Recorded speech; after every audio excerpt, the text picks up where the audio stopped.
آپ کبھی کسی ایسے شخص کے لیے روئے ہیں جسے آپ اپنی پوری دنیا سمجھتے تھے؟ کیا کبھی رات کے کسی پہر آپ کی آنکھ کھلی ہو، دل بے چین ہو اور آپ نے خاموشی سے اپنی آنسوؤں کو تکیے میں چھپا لیا ہو؟ کیا کبھی ایسا ہوا ہے کہ آپ نے کسی ایسے شخص کے جانے کے بعد خود کو ٹوٹا ہوا محسوس کیا ہو، جسے زندگی کی ہر خوشی آپ سے چھینی گئی ہو؟ شاید آپ نے بار بار اپنے دل سے یہی سوال پوچھا ہو کہ آخر ایسا میرے ساتھ ہی کیوں ہے؟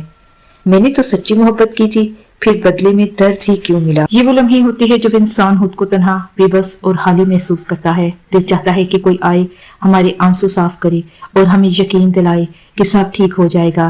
لیکن ایسے وقت میں ایک آواز آتی ہے جو دنیا کی ہر آواز سے زیادہ سچی اور تسلی دینے والی ہوتی ہے۔ وہ آواز اللہ کی رحمت کی ہوتی ہے، جو اپنے بندے سے فرماتی ہیں، میرے بندے، اس کے لیے مت رو جسے میں نے تمہاری تقدیر میں لکھا ہی نہیں تھا، کیونکہ میں تمہارے لیے اس سے کہیں بہتر فیصلے کر چکا ہوں۔ جب ہم روتے ہیں، انسان کی فطرت میں محبت رکھی گئی ہے۔ ہم کسی نہ کسی سے دل لگا لیتے ہیں، کبھی والدین سے، کبھی دوستوں سے اور کبھی کسی ایسے شخص سے جسے ہم اپنی دنیا سمجھ بیٹھتے ہیں۔ لیکن جب یہی محبت حد سے بڑھ جاتی ہے اور انسان اپنی خوشی، سکون اور زندگی کو کسی ایک ایسے شخص کے ساتھ جوڑ دیتے ہیں، تو پھر دل ٹوٹنے کی تکلیف بہت گہری ہوتی ہے۔ جب ہم کسی شخص کے لیے روتے ہیں، راتوں کو جاگتے ہیں، دعاؤں میں سے مانگتے ہیں اور دل ہی دل میں ٹوٹتے رہتے ہیں، تو ہمیں لگتا ہے کہ شاید ہماری دنیا ختم ہو گئی ہے۔ لیکن اسی لمحے اللہ تعالیٰ اپنے بندے سے فرماتا ہے کہ وہ تمہارے لیے بہتر جانتا ہے۔ اللہ تعالیٰ بندے کے دل کا حال جانتا ہے۔ وہ ہماری ہر آنسو کو دیکھتا ہے، ہر آہ کو سنتا ہے اور ہمارے دل کی ہر تکلیف سے واقف ہے۔ بعض اوقات ہم جس چیز کو اپنی خوشی سمجھ رہے ہوتے ہیں، وہ حقیقت میں ہمارے لیے نقصان دہ ہوتی ہے۔ ہم کسی شخص کو اپنی زندگی کے لیے ضروری سمجھتے ہیں، لیکن اللہ بہتر جانتا ہے کہ وہ ہمارے لیے بہتر ہے۔ اگر آج آپ کسی کے لیے رو رہے ہیں تو یاد رکھیں، اللہ آپ کے آنسو ضائع نہیں ہونے دیں گے۔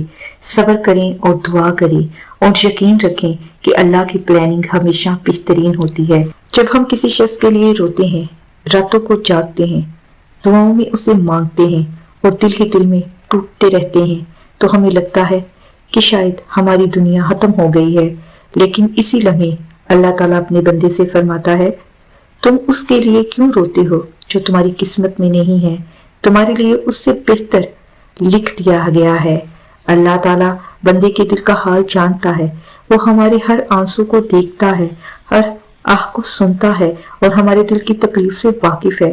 بعض اوقات تم جس چیز کو اپنی خوشی سمجھ رہے ہوتے ہو، وہ حقیقت میں ہمارے لیے نقصان دہ ہوتی ہے۔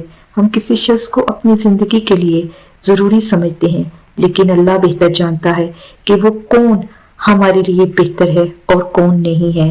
قرآن پاک میں اللہ تعالیٰ فرماتے ہیں، اور ممکن ہے کہ تم کسی چیز کو ناپسند کرو جبکہ وہ تمہارے لیے بہتر ہو، اور ممکن ہے کہ تم کسی چیز کو پسند کرو جبکہ وہ تمہارے لیے نقصان دہ ہو۔ اللہ تعالیٰ جانتے ہیں، تم نہیں جانتے۔ یہ آیت ہمیں سکھاتی ہے کہ ہر جدائی، ہر تکلیف اور ہر آنسو کے پیچھے اللہ کی کوئی نہ کوئی حکمت ضرور ہوتی ہے۔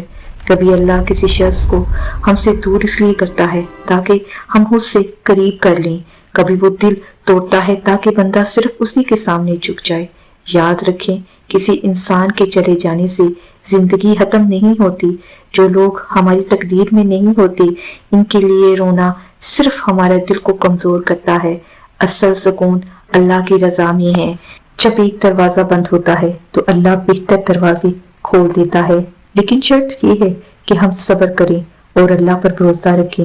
اگر آج آپ کسی کے لیے رو رہے ہیں، دل شکستہ ہیں اور خود کو تنہا محسوس کر رہے ہیں، تو اپنے آنسو اللہ کے سامنے بہائیں، اس سے دعا کریں، اس سے اپنا حال بیان کریں، کیونکہ وہی دلوں کو سکون دینے والا ہے۔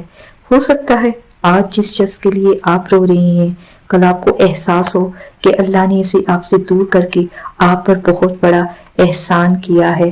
اللہ جب کسی چیز کو ہم سے لیتا ہے تو اس کے بدلے ہمیں کچھ بہتر دینے کا ارادہ رکھتا ہے۔ بس صبر کریں، دعا کریں، یقین رکھیں کہ اللہ کی پلاننگ ہمیشہ بہترین ہوتی ہے۔